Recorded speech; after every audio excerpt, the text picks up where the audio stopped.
wasn't it? Yeah, well, I'm gonna tell you a little story about his upbringing. I bet many of you don't know about his upbringing, but I have some inside information. So I'm gonna tell you a story as best I remember it, and it's called Elvis and the Cornstalk.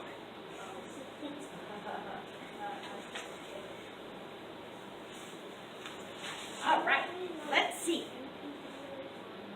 Once upon a time, in a far-off land of Graceland, there lived a boy named Elvis. Elvis loved peanut butter banana sandwiches. I love peanut butter banana sandwiches. And he loved his mama. I love my mama. Now, Elvis and his mother were very poor, so Elvis could not afford peanut butter and banana sandwiches. All they had was their poor old milk cow named Hound Dog. And she was crying all the time. One day, Elvis's mother told him that they had no choice but to sell Hound Dog to buy some food. Elvis, you take Hound Dog into town and get selling him for a good price. Elvis didn't want to. But Mama, I don't want to. Elvis' mother insisted. I insist. We need money. And if you don't have any money, you're going to run out of sequins and you won't have any clothes to wear. And no more peanut butter and banana sandwiches. So Elvis reluctantly took Hound Dog to town to sell her. Now, old girl, you know Mom and I wouldn't do this if we didn't have to. Soon Elvis arrived in town, where he saw all kinds of people. He saw the jailer and asked him if he wanted to buy a cow. I'm coming to your party in the county jail to see if you'll buy my cow and just ring it in your bell. I don't need no cow. All righty then. So Elvis went to the next building. It was a shoe store. May I help you? Well, it's 1 for the money, it's 2 for the show, the 3 to get ready. Now go, cow, go, but won't you buy my 2-shitted move? The only need I have for a cow is its hide to make leather shoes. No, thank you. No, thank you very much. So Elvis and the Hound Dog went down the road where they came to a strange man named the Kernel. Well, now, I'll say, is that a genuine, authentic, 2-tone moo and milk cow wonder? Why, yes. Yes, it is. Well, I'll say, yes, sirree, Bob. The name is Elvis, with a yes. capital E. Yes, sirree, Bob. Elvis. Yes, sirree, Elvis. I've been looking for me a cow just like that one. What do you say we strike on a little deal? What kind of deal? Well, I have here some genuine, authentic corn kernels. I'd be willing to trade you for your cow. I don't need no corn kernels. But these are magic kernels. If you plant them, they will grow you bring you great wealth and luck and some humdingy good popcorn. Oh, I do so love some popcorn. Well then, what do you say? Oh, well, how many of them there magical thingamajigs you willing to trade me for this here cow? 3. 3? 3, and if you go on to become rich and famous, I get 20% of everything you make. What was that? Never mind. So, what do you say? Do we, have a deal? Oh, alrighty, deal. On his way home, Elvis was glad to have gotten the corn kernels from the Kernel, but he also missed his cow, Hound Dog. So he sang a sad song. Well, since my moo-moo left me, I found a new place to dwell. It's down at the end of lonely street. It's Heartbreak Hotel, moo-moo. You left me so lonely, moo-moo. You left me so lonely. You left me so lonely, I could cry. So Elvis finally made it home with his magic kernels.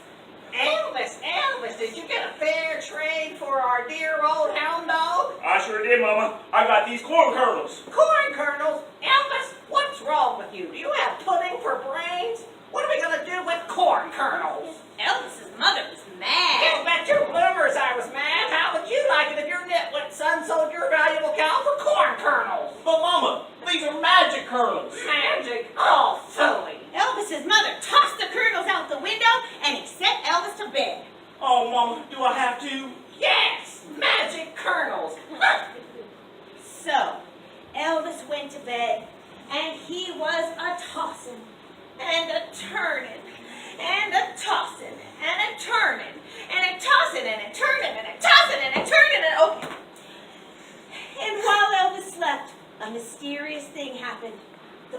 kernels grew. And they grew, and they grew, and they grew way up into the sky. Whew, Elvis woke up and went to look outside. Well, that's an awful lot of corn.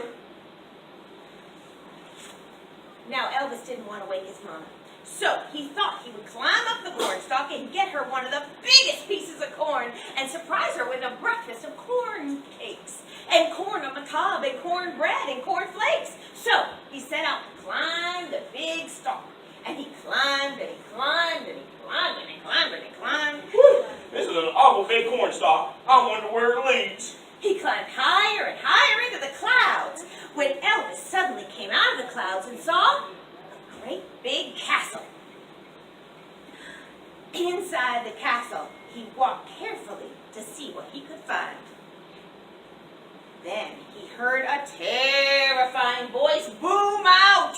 Fee, fi, fo, fum, bop, bop, a doo, bop, a tiddly tum. I smell the feet of a rock and roll bum. It was a big Bopper giant, and he was big, and he was bopping, and Elvis was scared. Boy, I'm scared. Fee, fi, fo, tippity tap. I sure am tired. I could use a nap. So the giant lay down and fell asleep. A deep sleep. And Elvis decided he had better get out of there. I better get out of here. But just as Elvis was about to leave, he spied something in the corner, and he went closer to have a look. In the corner on the floor was a beautiful pair of shoes, blue suede shoes. The giant must have children or a dwarf for a wife, for the shoes were just the right size for Elvis. Well, these are some mighty fancy shoes. I might write a song about them one day. Well, you can do anything but lay off of my blue suede shoes. So Elvis took the shoes and headed down the cornstalk. He was halfway down when he heard the giant wake up and say, Fee, fi, by golly, where's the shoes that belong to my dolly? Elvis shot down the cornstalk as fast as he could and ran home as fast as he could. And when he got home, he told his mama what was happening. She was excited. Woohoo! I'm excited. Ah, so, well, what else do you think is up there? Elvis was curious about that too. I'm curious about that too, Mama. I think I'll go up again tomorrow, but real early, so that giant's still sleeping. So, the next day Elvis climbed the cornstalk again, and once more he found himself in the enormous castle. He looked in the kitchen. He looked in the basement. And then he looked in the music room. And what he found was a guitar that was just his size. Well, this here guitar is way too small for that giant. But it was no ordinary guitar. It was a magic guitar. And it played beautiful music.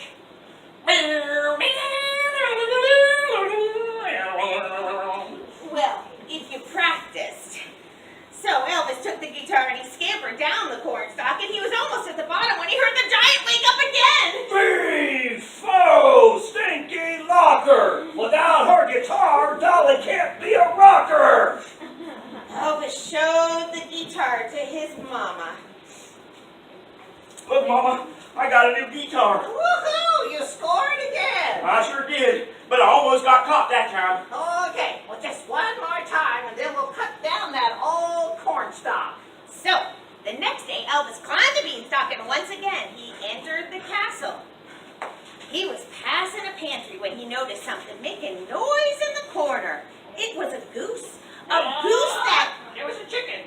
Oh, I think the goose is sick for this story. okay.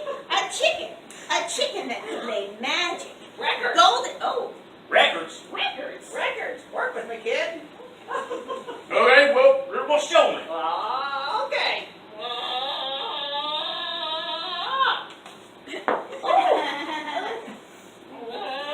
Try again. Oh, Wow, love me tender. That's a strange title. And here's the sheet music. Don't forget where you got it. I won't chick poo. In fact, I want to take you with me.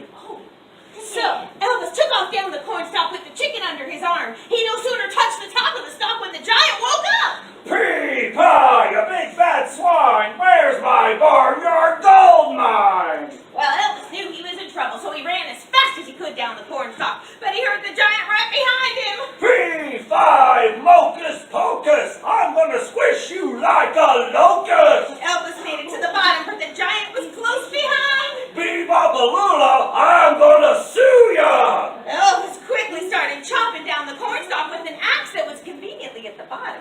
And he chopped, and he chopped, and he chopped.